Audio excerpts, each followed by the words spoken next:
અમદાવાદના યુવાસીએ કૃણાલ જૈને 45 દેશોમાંથી પસાર થતા 102 દિવસમાં 32,000 કિલોમીટરની લાંબી બાઇક યાત્રા પૂર્ણ કરી છે અને અમદાવાદ પરત ફરતા તેમનું ભવ્ય સ્વાગત કરવામાં આવ્યું.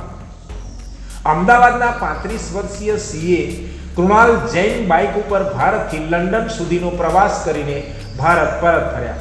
આ યાત્રા દરમિયાન તેમણે વિશ્વના 45 દેશોનો પ્રવાસ કર્યો. માત્ર 102 દિવસમાં 32,000 કિલોમીટરની આ સફર એ તેમના જીવનનો એક અવિસ્મરણીય અનુભવ બની ગયો છે. કૃણાલ જૈનના સ્વાગત માટે એરપોર્ટથી હાટકેશ્વર જૈનવાડી સુધીનો માર્ગ જાણે ઉત્સવમય બની ગયો હતો. બેન્ડ બાજા અને આતશબાજી, ગુલાબની પુષ્પવર્ષા સાથે સમગ્ર રસ્તો ગૂંજી ઉઠ્યો હતો. હજારો લોકોની હાજરીમાં જૈન સમાજ દ્વારા કૃણાલનું ભવ્ય સ્વાગત કરવામાં આવ્યું.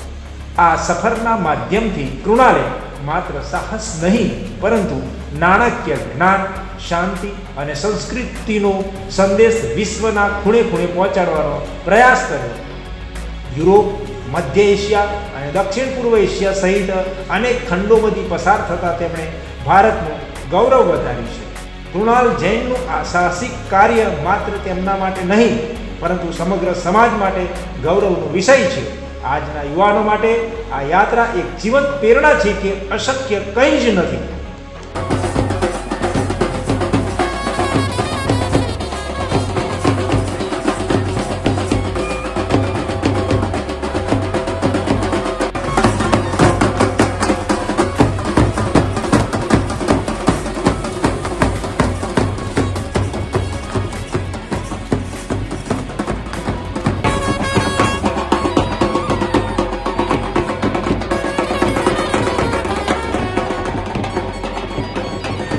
મારું નામ કુણાલ ઋષભભાઈ જૈન છે. હું પ્રોફેશનલી ચાર્ટર્ડ એકાઉન્ટન્ટ છું. અહીંયા ગોરનાકુએ મણિનગર અમદાવાદ રહું છું. યાત્રા બહુ સારી રહી. મેં 2 મે 2025 મેં જર્ની સ્ટાર્ટ કરી હતી. અહીંયાથી Nepal, China, Kazakhstan, Uzbekistan, Turkmenistan, Iran, Armenia, Georgia, turkey, એના પછી ગ્રીસથી યુરોપ એન્ટર કરીને ટોટલ 45 કન્ટ્રી એ સફર કરી છે અને લાસ્ટ મારું ડેસ્ટિનેશન લંડન હતું અને લંડનથી પાછા હું ફ્લાઇટમાં આવ્યો છું. ટોટલ 102 દિવસ થયા મને લંડન પહોંચતા અને 32,000 કિલોમીટર થયા. પડાવ તો ઘણા બધા ચેલેન્જીસ હતા. સૌથી પહેલાં જો આપણે 2 વ્હીલર લઈને નીકળ્યા હોઈએ તો વેધર એક બહુ મોટું ટાસ્ક હતું મારા માટે. નેપાળમાં મને રોડ સારા નહોતા મળ્યા તો રોડ ચેલેન્જીસ હતું. ચાઇનામાં મને બધી ટાઈપના વેધર મળ્યા. -5 ડિગ્રીથી લઈને heavy snow, heavy rain, heavy wind, આ બધા જ વેધર મને મળ્યા છે જે મેં બાઇક ઉપર પસાર કર્યા છે. આ તો પરિવારના સપોર્ટ વગર આ વસ્તુ શક્ય જ નથી. બધાનો પ્રેમ અને સપોર્ટ રહ્યો, બધાના બ્લેસિંગ્સથી જ આટલી મોટી રાઇડ નિર્વિઘ્ન, બહુ મોટો એમાં કોઈ એટલો મોટો કોઈ સંઘર્ષ ના રહ્યો.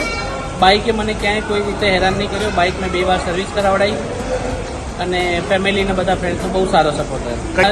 હું BMW 1250 GSA લઈને ગયો હતો. એ 1250 સીસીની બાઇક છે. મેં કલ્પના બી નથી કરી એ રીતનું સ્વાગત થયું છે. મને એમ લાગ્યું કે મારા ફરીથી લગ્ન થઈ રહ્યા છે એવું મને ફીલ થયું. એરપોર્ટ ઉપર બધા આવ્યા હતા, મારું સ્વાગત કર્યું. પછી અમે અહીંયા જૈન મંદિર આવ્યા.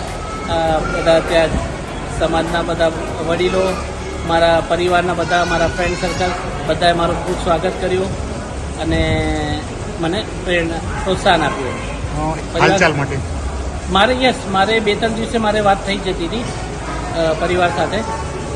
વિડીયો કોલ કે ફોન ઉપર વાત થઈ જતી હતી. કેવું છે, હું ઇન્સ્ટાગ્રામ પર બધી અપડેટ કરતો હતો તો મારા ફેમિલી મેમ્બરમાં બધા ફ્રેન્ડ્સ બધું ઇન્સ્ટાગ્રામ પર સ્ટોરીઓ જોઈને એમને ધ્યાન આવી જતું હતું કે ભાઈ આ શું થઈ રહ્યું છે, ક્યાં ફરી રહ્યો છે.